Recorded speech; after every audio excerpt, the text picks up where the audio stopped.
How's it going, guys? Coming at you with another review. This one is going to be on this one right here. It is the Fab Defense Bipod Generation 2, and it's the PR. It's the Bipod G2 PR, which means I'm not sure exactly what it stands for. The FA is the one with a flashlight. PR maybe means pivot rotation. I don't know. Either way, weapon, nothing in the mag. Physically and visually checking the chamber, it is empty. So yeah, this is the PA, which I'm assuming means for pivot, which it pivots to the left and right 15 degrees or so, and it also rotates left and right quite a bit. Not sure exactly how many degrees. But yeah, it's a pretty nice bipod slash front grip. It serves multiple purposes, which is why I bought it, because I just had way too much weight on my gun.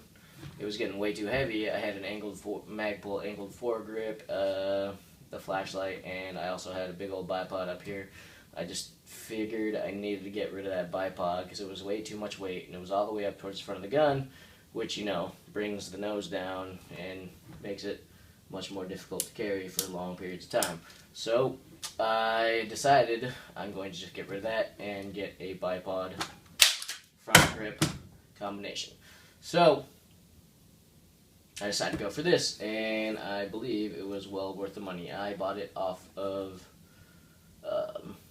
Optics Planet.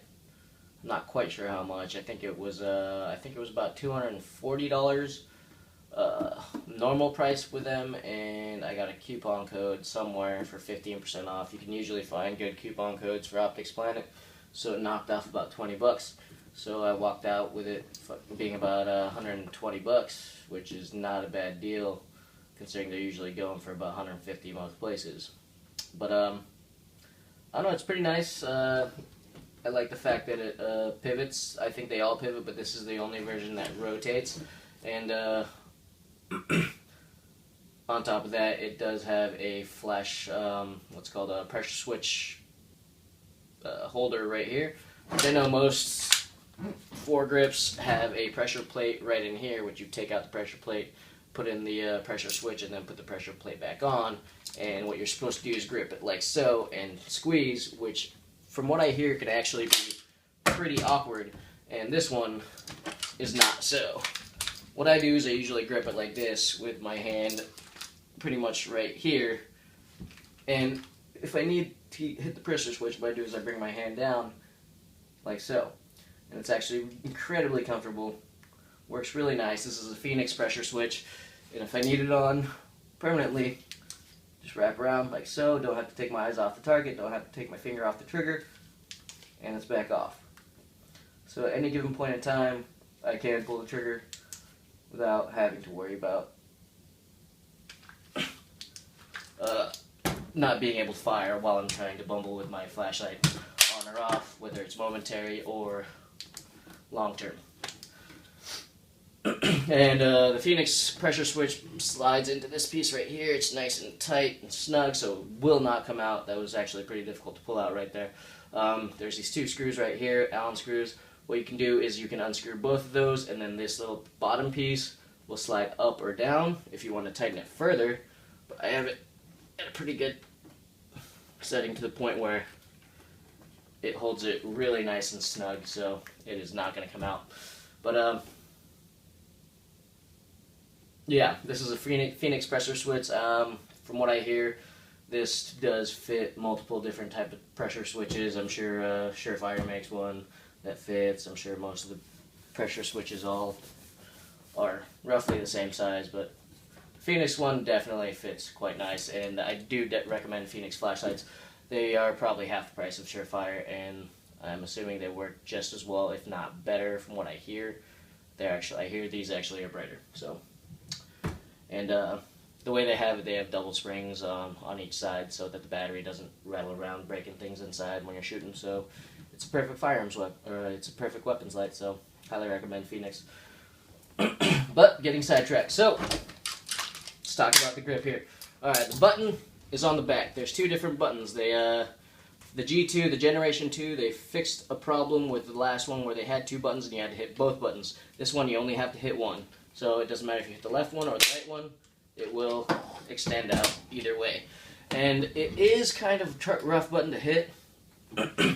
It's kind of hard to press, but the thing is, the way I do it, if you try to do it this way, it's kind of weird. What I always do, I don't even have to look at it. I bring my thumb down here, hit it like so, and it pops open like that.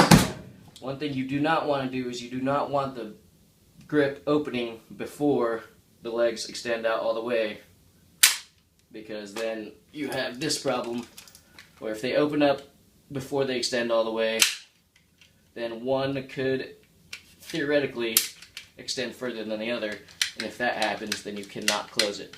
So the legs need to be open at the same level for it to close. But speaking of which, these are notched, so they can be set at different levels. So in case you are on a terrain like so, where you're kind of at an angle, this is not going to stay. You gotta do is press one of these buttons, set it to level you want, and then you're even again. Even if you're off by a little bit, that's what the pivot's for. So you can readjust that way. Or if you need more angle, just hit it again. You want to drop this one down, hit that one more time. But you get the picture. You want to extend them, hit each button. You want to close it, hit it and pop it. So yeah, I definitely think it's worth the money. I know they have those grips that stay a grip and the legs pop out of the bottom. Some for about $8 on eBay. My buddy got one. It is a piece of junk. I would not recommend it. It just looks ugly. I mean, it works. It's functional. It's not all that bad, but I mean, you get what you pay for. And for $8, you get an $8 bipod grip. And this is definitely worth the money to me. Yeah, it replaced this heavy old bipod up front. It replaced the angle foregrip, and made it so I have a good place to keep my pressure switch for my flashlight. Because before this, I had the pressure switch, but I didn't even keep it on the gun because I had nowhere to put the pressure switch, and I had no way of attaching it to the gun. So I decided against using it. So as soon as I got this, slid it in, worked out perfectly for me. So yeah, I think that's about it. I think I've pretty much gone all over all the features.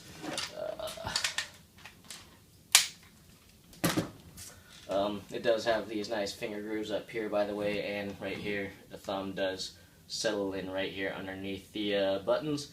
What I do is, like I said, I don't use the tip of my finger. What I do is I come down here, grip it, and then just push forward with my knuckle. And that usually does a good job of opening it. Usually don't really have any problems with that. Like so. So yeah, highly recommend it. It's a great bipod. It's a great grip. It's a great pressure switch holder for the flashlight. So yeah. Some people can argue that it's a little bit of a large grip because on top of this, you've got this whole section that brings it all the way down.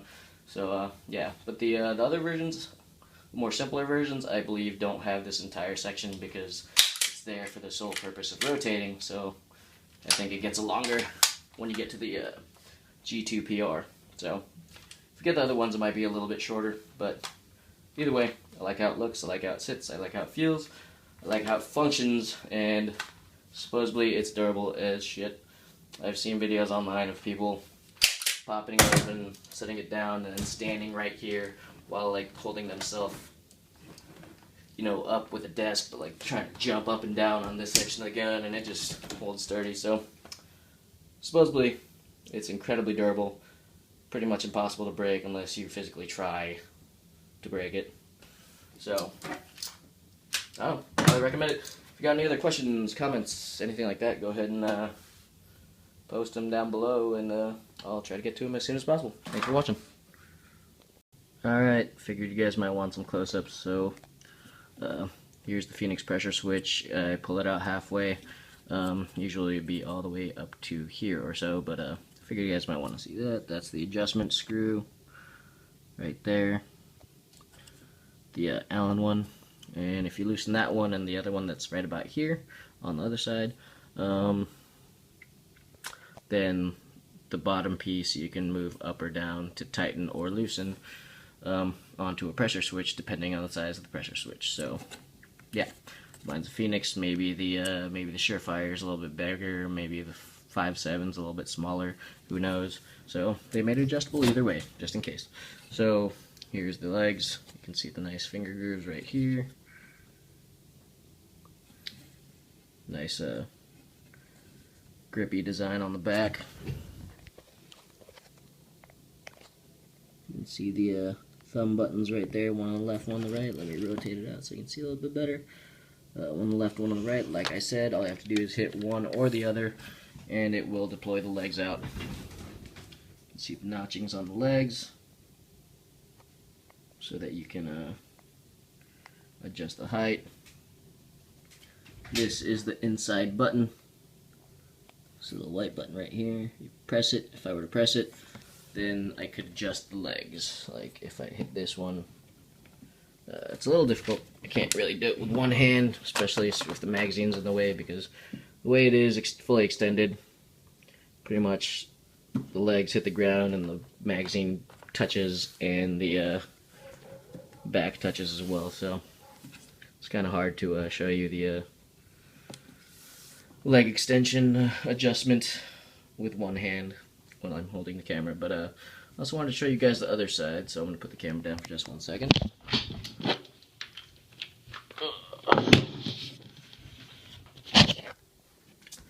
One thing I did forget to mention earlier is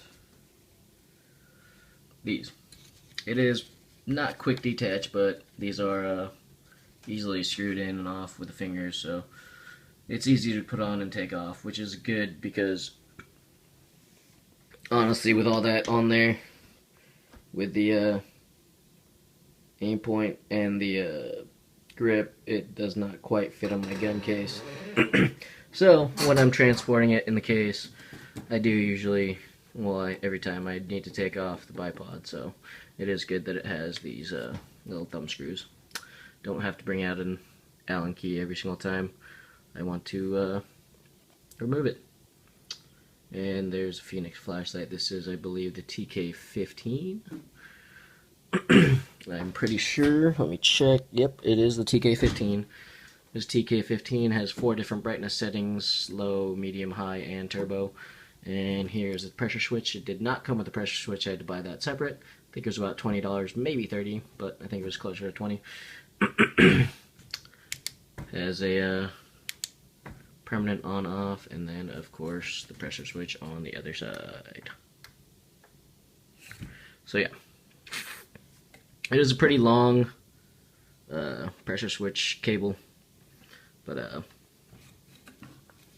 don't know. I'll find something to do with the cable eventually. Maybe get a zip tie, tie it up somewhere, but I mean, it doesn't really get in the way anyways. I mean, sometimes my thumb grabs around it here, but it's an easy fix, and on top of that, it doesn't really get in the way anyways. Even if I were to grip it like that, it's just kind of uncomfortable, but still, gun still shoots, so, you know, not that big of a problem. But yeah, I believe that is about it. Once again, thanks for watching, and any comments, questions, go ahead and just post them below, and I'll get to them as soon as possible.